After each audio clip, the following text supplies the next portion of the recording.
In the year 2670, Earth stood silent. Across the stars, a trial had just ended, one that would change the future of humanity forever.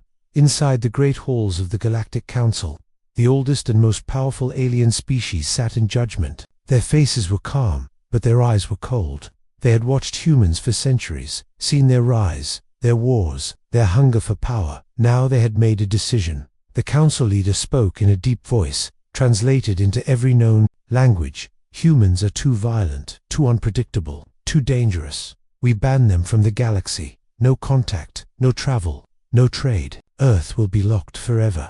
Across Earth, people watched in shock. News spread like fire. The broadcast cut off. Then came silence. Ships returning from space were told to turn back or be destroyed. Satellites went offline. Communication with colonies stopped. Borders were closed by force fields made from alien technology.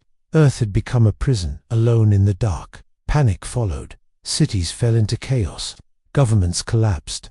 Riots broke out. People tried to escape, but there was nowhere to go. And yet, far beneath the ice of Antarctica, inside a hidden lab built decades ago, a secret group of scientists stayed calm. They had always feared this day, and they had prepared. Project Wintergate, a large black circle of metal and glowing wires, sat silent in the center of the underground base. It was a portal, a one-way gate to a distant planet, a place no one had ever seen. It was never meant to be used, not unless Earth was truly cut off. Now, it was their only hope. Dr. Ilara Voss, the lead scientist, stood in front of the portal. Her face was pale, her hands shaking, but her voice was steady. "We don't know what's on the other side," she said. "But if we stay here, we die." A team of explorers gathered. Scientists, soldiers, medics, the best of what was left. The portal began to glow. Lights flickered. The ground shook slightly. They were ready to step through. But just as the portal reached full power, a warning flashed on the screen. One of the technicians, young, scared, and sweating, shouted, "There's something trying to come through from the other side." "Is it a signal?" Ilara asked. "No," he replied. "It's alive." Before they could shut it down, a surge of energy knocked out the lights. The portal opened, and a sound came through. Not a roar, not a scream, a whisper. The team stared into the swirling darkness inside the gate. Nothing moved, but they could all feel it, like something was watching them. From inside the shadows, Ilara turned to her team. "We don't have a choice. We go now." They stepped through, one by one, disappearing into the unknown. The last man left behind was Dr. Kellen, one of the original builders of the portal. He was injured, blood on his coat, breathing heavy. As the room shook, he fell to the floor. A young assistant ran to him. "Come on, we have to go." But Kellen didn't move. He looked up at the portal, then whispered something no one had expected. "It wasn't meant to save us. It was meant to trap something inside." His voice faded. The portal closed behind him. The lights went out. And deep inside, the silence, something moved. They arrived in silence. The portal had thrown them across space. But where they landed, no one knew. The air was cold, but clean.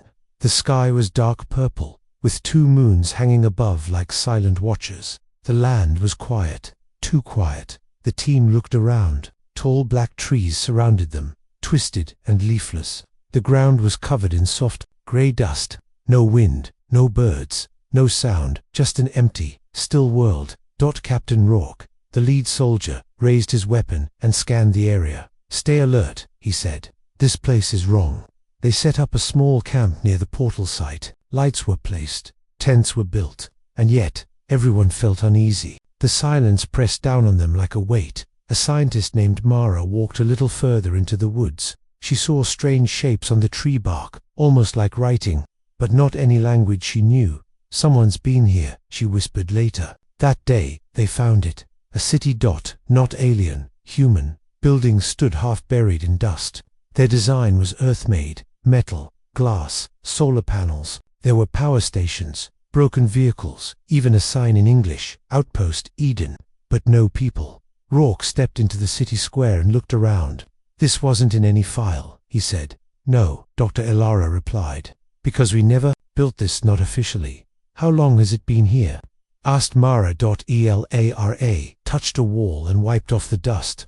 "At least 100 years. They moved through the empty city. Everything looked normal, too normal. Clothes left hanging, plates still on tables, half-finished notes on paper, but not a single body. No bones, no blood, just gone. Night came fast on the planet. The moons gave a strange glow, casting long shadows across the ruins. The team returned to camp and set up watches. They tried to sleep, but some heard things. A low whisper in the wind, a clicking sound deep in the trees, a soft hum, like breathing. One of the engineers, Dallin, couldn't sleep. He sat near the edge of the trees, looking into the darkness. Then, he saw something. A figure. It stood between the trees, still as stone. It looked human, same size, same shape, but its head was slightly tilted, and its eyes, they were glowing. Dallin stood slowly. "Hey, who are you?" The figure didn't move. He stepped forward. "Are you from the outpost?" Still no answer. Then, without warning, the figure stepped back and disappeared into the woods. Dallin ran to get the others, but when they searched the area, there was nothing. No footprints, no heat, no signs. Only one thing was left behind. A drawing. It had been scratched onto a piece of metal, placed carefully on the ground. A human figure, surrounded by others wearing its face. The next day, they found a recording in one of the outpost buildings, a video log. A woman's face appeared on the screen, her eyes wide, her voice shaking. "We didn't come alone," she said. "They were already here, watching us, studying us. And when we opened the portal, we brought them with us." Her voice turned to a whisper. "They look like us. They think like us. But they're not us." The video ended in static. Elara looked around the room. Everyone was silent. Mara finally spoke. "If they came through the portal before, did they go back?" Elara shook her head. "No, I don't think they ever left." Night came again. This time, no one slept. And far in the woods, the whispering grew louder. The second night began with silence, just like the first, but this time, no one rested. The camp was surrounded by strange trees, still and black. The stars above looked different. They shifted slightly, like they were watching. The two moons gave off a pale, cold light that made every shadow look alive. No one spoke much. Everyone was tense. Dallin sat by the fire, staring into it without blinking. He hadn't said a word since he saw the figure last night. He just kept looking into the trees, like he was waiting for something to come back. Captain Rourke tightened. The guard, schedule. 2 people at all times, weapons ready. No one went out alone. Still, something felt wrong. Around midnight, Mara heard a sound behind her tent. It was soft, like footsteps, slow and careful. She stepped outside with a flashlight. She pointed it toward the trees. Nothing, but when she turned around, there were fresh prints in the dust. Human footprints, bare feet. Mara called for the others. They followed the tracks deep into the forest. The trees grew closer together there, almost like they were moving to block the path behind them. The light from the moons didn't reach that far. Then they saw it. A body. It was James, one of the medics. But he was standing, eyes open, skin pale, face calm. Calm. He didn't blink. He didn't speak. Elara stepped forward slowly. "James, are you all right?" He turned his head slowly toward her. His mouth moved, but the voice that came out was not his. "You brought us back," it said. "Now we remember." Everyone froze. James's head twitched to the side. Then his body collapsed. When they checked him, he was still breathing, but his pulse was slow. His eyes stayed open, completely black. They carried him back to camp. He didn't wake up. No one understood what had happened. They checked his vitals, scanned his brain. Everything looked normal, except for one thing. His blood was cold, as if something inside him had stopped being human. That night, Rourke ordered full lockdown. No one left their tents, but something still moved in the dark. At 2:14 a.m., all the lights went out. Every flashlight, every power cell dead in an instant. The camp was thrown into darkness. Someone screamed, then silence. When the lights came back on 10 minutes later, one of the soldiers, Beck, was gone. No blood, no struggle, just his empty tent and a single word carved into the dirt reflected. The team gathered in the center of the camp, frightened and confused. "What does it mean?" Mara asked, reflected. No one answered. Then the child spoke. Her name was Lonnie, just 10 years old. She had come through the portal with her mother, one of the scientists. She stood with a drawing in her hand. "I saw them," she said, quietly. "They're wearing us."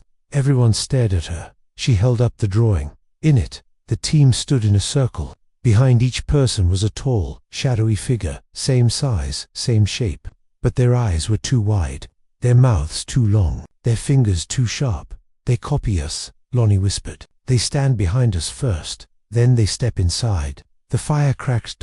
No one moved. Elara took the drawing slowly. How do you know this? Lonnie looked up at her. They told me in my dream. And behind her, just for a moment, someone thought. They saw a second shadow, standing where there should have been only one.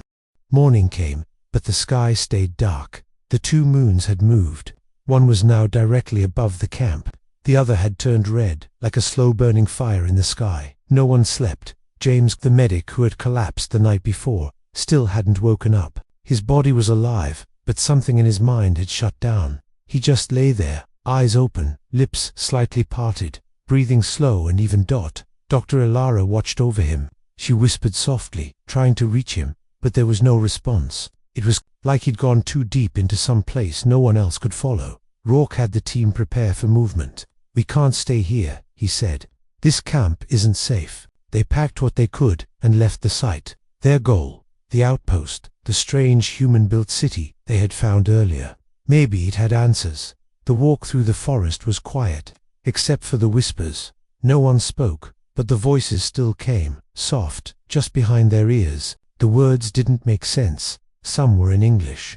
Some were in languages no one recognized. But everyone felt the same thing. The voices knew their names. Inside the outpost, they found a sealed room, heavy doors, a code lock. Mara hacked it inside. It was colder than the rest of the city.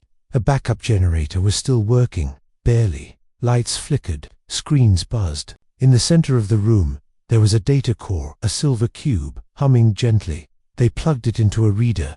Video logs appeared. Hundreds of them. The first few showed scientists from Earth, men and women in lab coats, smiling, working, building something, a test site. Project Eden. Then, the smiles stopped. Later videos showed fear, panic, arguments. One man shouted at the camera, "They don't come from this world. They were trapped here before we ever arrived." Another woman whispered, "They take the shape of thoughts. They feed on fear. And worst of all, they learn." The team watched in silence. Then, a final message from someone they didn't expect, a member of the Galactic Council. The alien's face was pale and wrinkled, with 6 eyes and a soft, broken voice. "You were not banned because we feared your weapons," it said. "We banned you because of what you created." Everyone stared at the screen. The voice continued. "Long ago, humans opened a gate by accident. A rip in space. What came through was not matter. It was thought, emotion, fear made real. They needed form, so they took yours. They needed memory, so they stole your past. They needed survival, so they became you." Elara stepped back from the screen. Her face had gone pale. "They're not aliens," she whispered. "They're reflections, shadows of our minds." Rourke clenched his fists. "So the Council didn't just ban us, they used us. They sent us here to trap them again." Mara looked around the room. "What if we're not the first group sent to do that?" No one answered. The building creaked. Outside, the forest had gone completely still. Not even the wind moved. Inside the sealed room, the lights dimmed for a second. A new video started playing, one no one had opened. That it was from Earth, a council meeting. A human ambassador stood in front of the aliens. His voice was calm. "We understand your fears," he said, "but the project is under control. The creatures respond to strong minds. Discipline. They do not escape unless they are made to." An alien replied, "What if your people are not strong enough?" The man smiled. "Then we make them stronger." The screen went black. No one spoke. Then the lights in the room flickered again, and for just a second, the reflection in the glass panel behind them didn't match. Someone had moved, but no one had walked. No one trusted the mirrors anymore. Inside the outpost, glass surfaces were covered. Screens were turned off unless needed. Even still water made the team uneasy, because sometimes the reflections didn't match, not fully. Someone would move their head, but the reflections stayed still. Someone would leave the room, but their shadow remained. Elara tried to keep the team calm, but deep inside, she was afraid. The recordings had changed everything. The council had lied. This mission wasn't about survival, it was about sealing the door again. Rourke began setting traps around the building. motion sensors, heat detectors, anything to give them a warning, but they all knew it wouldn't stop what was already inside. That night, Dallin was on watch. He sat at the entrance with his rifle, staring at the tree line. Everything was quiet, too quiet. Then he saw her. Mara, she was standing in the woods, barefoot, staring at him, but Mara was inside, asleep. He had just checked. Still, the woman in the woods looked just like her. Same face, same hair, same clothes, except her smile was too wide, and her eyes were empty. Dallin didn't move. He aimed the rifle slowly. The fake Mara tilted her head. Then she said his name, softly, just like the real one. Dallin. He didn't reply. She took one step forward. Come out. We're the same now. Suddenly, the real Mara ran out from the building behind him. Dallin, don't look at it. He turned back to the forest. That the figure was gone. Only a patch of black dust remained where it had stood. That morning, Alara gathered the team. Everyone was shaken, tired, hungry, losing trust. They needed answers, not just fear. She decided they would go deeper into the outpost, into the sealed lower levels that hadn't been opened yet. They found the old elevators still had power. Barely. The group descended underground. The walls here were smooth and black. No dust, no decay.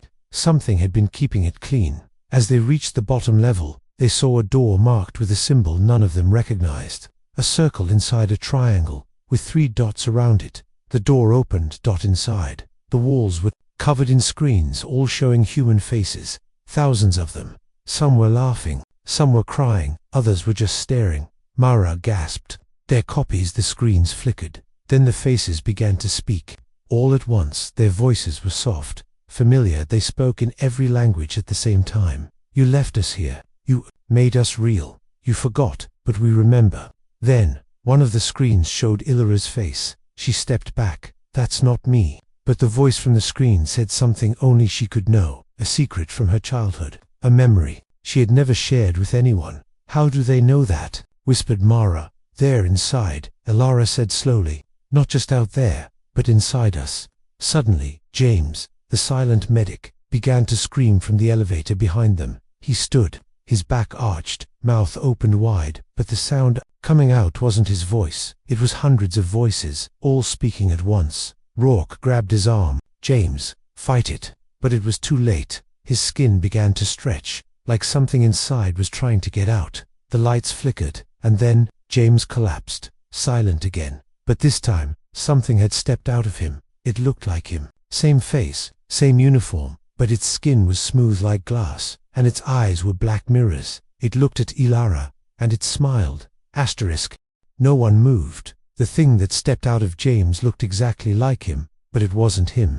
Its eyes were deep black, like empty wells, and when it smiled, the skin around its mouth stretched too far. The room fell silent. Then the lights flickered again. When they came back on, the creature was gone. James lay on the floor, unmoving, cold. Rourke knelt beside him. No heartbeat, no breath. He's gone, he said softly. But everyone knew he had been gone long before this. Mara looked at the glass walls around them. The screens were still playing faces. Now, some of those faces had started to change, blinking slowly, turning toward the team, watching them. We need to get out of this room, she whispered. Alara led them out, back through the hallway. But as they moved, they noticed something strange. The walls were no longer smooth. They were covered in handprints, hundreds of them, pressed into the glass. From the inside, Dallin muttered, they weren't here before. They reached the elevator. It was still working, but barely. Rourke looked at the others. Up now. They entered the lift and pressed the button. As it rose, the lights inside the elevator flickered again. Everyone stared at their reflections in the metal walls. But something was wrong. In the reflection, Dallin wasn't blinking. His mouth was smiling, but in real life, he looked scared. Mara saw it too. Dallin, look at me. He turned slowly. What? He asked. Say something only you would know. He paused, then said something random. But the words didn't feel right. His tone was off. The elevator stopped. When the doors opened, Alara pulled Mara aside. He's not Dallin, she whispered. But he came back with us, Mara said. He walked with us. I don't think they need to walk anymore. They stepped out onto the upper floor. The forest outside was darker now. The red moon had grown bigger, closer. Its light covered everything in a strange glow. The team made it. Back to the outpost's main chamber. The air felt heavier, like it didn't want them to breathe. Suddenly, a loud crash came from the hallway. They ran back to the control room and saw something that made them stop cold. There were two Maras. One stood beside Alara, breathing hard, holding a flashlight. The other was already inside the room, standing calmly by the window. Everyone froze. Rourke raised his weapon. Which one is real? Alara looked at both of them. They looked the same, sounded the same. Then the second Mara tilted her head and smiled. "Does it matter?" she said. The real Mara stepped back. "That's not me." The copy moved forward, slowly. "You created us, from every fear, every thought. We were never outside. You brought us with you." Alara fired a warning shot. The creature didn't flinch. Instead, its skin began to crack, like glass under pressure. A soft sound escaped it, like whispering, in 100 voices. Then the creature shattered. It didn't fall, it simply vanished into dust. The room was silent again. Rourke lowered his weapon. "They're not just copies, they're reflections of our fear, of our past." Alara nodded. "They can't take over unless we let them." Mara was still shaking. "Then why are they winning?" Outside, the wind picked up for the first time. Trees began to bend, and in the sky, the second moon cracked like glass. The red moon cracked again. This time, a loud sound echoed across the sky, like glass breaking under pressure. The trees shivered. The ground trembled. The team stood at the window of the outpost, watching in silence. From the forest, shadows began to rise, not walking, not flying, just rising, figures shaped like the crew, same uniforms, same faces, but wrong. Their mouths were too wide, eyes too dark, and they moved without sound. Rourke turned away from the window. "We're out of time." He ordered the others to gather the remaining supplies. They needed a way off the planet, or at least a way to send a warning. Alara rushed to the control room. She found the emergency beacon still active but weak. She began transmitting a signal, but as she typed, the screen blinked. "We hear you." She froze. The message wasn't from Earth. It wasn't from the Council. It was from them. The reflections there. "Inside the system now," she whispered. Mara stepped beside her. "Shut it down." Alara hesitated. "What if it's the only way out?" Mara shook her head. "It's a trap. They don't want to escape. They want to spread." Outside, the shadows were closer. Dozens of them now. Each face familiar. Each step silent. Rourke stood at the door, weapon ready. Then he saw himself, walking through the trees. It looked just like him, calm, confident, holding the same rifle. Behind it, others followed, copies of the entire team, except for Lonnie, the child. She stood by the wall, watching the fake people approach. She didn't cry. She didn't speak. She simply raised her hand and pointed. "There," she said softly. "The one at the back. That's the first." Everyone looked. At the end of the line, a tall figure stood, different from the others. Its body didn't have a face. It was covered in smooth, silver skin. Its surface rippled like water. It had no eyes, no mouth, but it was watching them. It was the original the first reflection, the one that had learned how to become human. Alara stepped forward. "What do you want from us?" The creature didn't speak. But suddenly, Alara's mind was full of voices, images, memories. Not hers, but theirs. It showed her everything. The first gate, the first fear, and the mistake that started it all. Humans had touched something they didn't understand. Not a monster, not an alien, but a mirror that looked back. Rourke aimed his weapon at the tall figure, but Lonnie stepped forward. "No," she said. "It doesn't end with bullets." She turned to Alara. "They grow from fear, from pain, from memory. If we stop feeding them, they stop growing." Alara looked at her. "How?" "Let go."